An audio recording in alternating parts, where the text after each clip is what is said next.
5-5%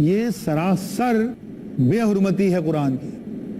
اللہ کا میسج ہمارے پاس آیا ہے کیونکہ سمجھنے کا جذبہ بھی نہیں ہے ہمارے پاس, سمجھنے کے لیے خواہش بھی نہیں ہے. فرض کیجئے آپ کو اب ایک موبائل پہ میسج آ جائے اور وہ میسج جو ہے وہ جاپانی زبان میں ہو, پھر اس کے اندر ایک ایسا فگر دکھائی دے آپ کو, یہ اتنے زیرو, 1 کروڑ یہ زیرو ہے یہ انگلش میں, اور باقی سب جو ہے وہ جاپانی میں ہے. اب کہاں کہاں دوڑیں گے؟ ہو سکتا ہے جاپان تک پہنچیں گے. بھئی میسج کیا بتاؤ, کہیں کوئی لاٹری تو لگی نہیں ہے میرے کو. اب وہ جاپانی زبان میں, جرمنی زبان میں سارے میسیجز, وہ انگلش میں آپ کے ٹیکسٹ بک کے ہزاروں پیجز کی کتابیں, وہ پڑھنے کے لیے وقت ہے. لیکن اللہ کا یہ میسج جو ہے اس کو ترجمے کے ساتھ پڑھنے کے لیے کوئی وقت نہیں. آپ تو یہ ہماری نظر میں یہ بے عزتی ہے قرآن کی, کیونکہ اللہ کا سب سے بڑا میسج ہمارے پاس آیا ہے لیکن اس کو سمجھنے کے لیے تڑپ نہیں ہمارے اندر, ہم سمجھنا بھی نہیں چاہتے ہیں. اس تعلق سے کوئی اگر سوال آپ کو پوچھنا ہے تو جلدی سے آپ پوچھ سکتے ہیں سوال. قرآن کو ترجمے کے ساتھ پڑھنے کا نظم ہمارے مدرسے میں کیوں نہیں ہوتا ہے؟ سوال یہ ہے کہ قرآن کو ترجمے کے ساتھ پڑھنے کے لیے ہمارے مدرسوں میں اس کا کیوں نظم نہیں ہے؟ دیکھیے یہ بڑی بدقسمتی ہے, ہم یہ سب کہہ سکتے ہیں, کیونکہ یہ جو ناظم مدرسہ ہوتے ہیں ان کو صرف اس طریقے سے رٹ رٹا کے کچھ حاصل ہوتا بھی نہیں ہے اور ہوگا بھی نہیں. لہٰذا وہ آپ کہیں گے ہمارے پاس وسائل کم ہیں اس لیے ہم نہیں پڑھا پاتے ہیں, ایسا کوئی کورس ہم نے ڈیزائن نہیں کیا ہے اس لیے نہیں ہو پاتا ہے. لیکن ہم ان سے پوچھنا چاہتے ہیں کہ آپ اتنی ضخیم کتاب کو ان بچوں سے یاد کرا رہے ہیں لیکن اس کے معنی, ان کے میسج سے اگر محروم رکھ رہے ہیں تو کس لحاظ سے وہ بچہ جو ہے حافظ قرآن ہونے کے باوجود وہ کس لحاظ سے سماج سوسائٹی کے لیے کارآمد ثابت ہو سکتا ہے, کس طریقے سے وہ اپنا میسج پہنچا سکتا ہے؟ تو یہ نظم نہیں ہے, یہ عاقبت ناشناسی ہے, بدبختی ہے, اور اس کے لیے سارے ذمہ دار ہیں وہ لوگ جو اس قسم کے مدرسے چلا رہے ہیں. نیکسٹ. یس. السلام علیکم. وعلیکم السلام. سر کیا قرآن کو معنی کے ساتھ پڑھنے سے ہمیں ثواب ملے گا؟ سوال یہ ہے کہ کیا قرآن کو ہم معنی کے ساتھ اگر پڑھتے ہیں تو ثواب؟ دیکھیے یقیناً سب سے زیادہ ثواب اس میں ہے کہ عربی کے ساتھ, کیونکہ اس زبان میں اللہ تعالیٰ نے اتارا ہے, کیونکہ وہ زبان جو ہے وہ اتنی طاقتور زبان ہے. قرآن کی جو عربی ہے اس کو کوئی چیلنج نہیں کر سکتا, گرامر اور ہر لحاظ سے سب سے پرفیکٹ زبان ہے وہ, اس میں کوئی دو رائے نہیں ہے. اس زبان میں پڑھنا یقیناً ہمارے لیے بہت ہی اچھا اور بہت زیادہ ثواب کا معاملہ ہے. لیکن اس کو اگر ترجمے کے ساتھ اگر ہم پڑھتے ہیں, اللہ کے کلام کو, اس کے معنی سمجھتے ہیں, اس کا پیغام سمجھتے ہیں, تو یقیناً ثواب ملے گا. اس لیے کہ وہ جو پیغام ہے اس کو سمجھنے کی میں کوشش کی ہے, اور سمجھنے کی کوشش ہماری اس لیے ہے تاکہ ہم اس کے پیغام کو پھیلائیں, دعوت دین کی جو ہے اس کو زیادہ سے زیادہ دے دیں. تو یقیناً اس نیت کے ساتھ ہم جو پڑھ رہے ہیں سمجھنے کے لیے, اس کو پھیلانے کے لیے, تو یقیناً یہ بات جو ہے وہ ثواب کا باعث ہوگی. وآخر دعوانا ان الحمدللہ رب العالمین.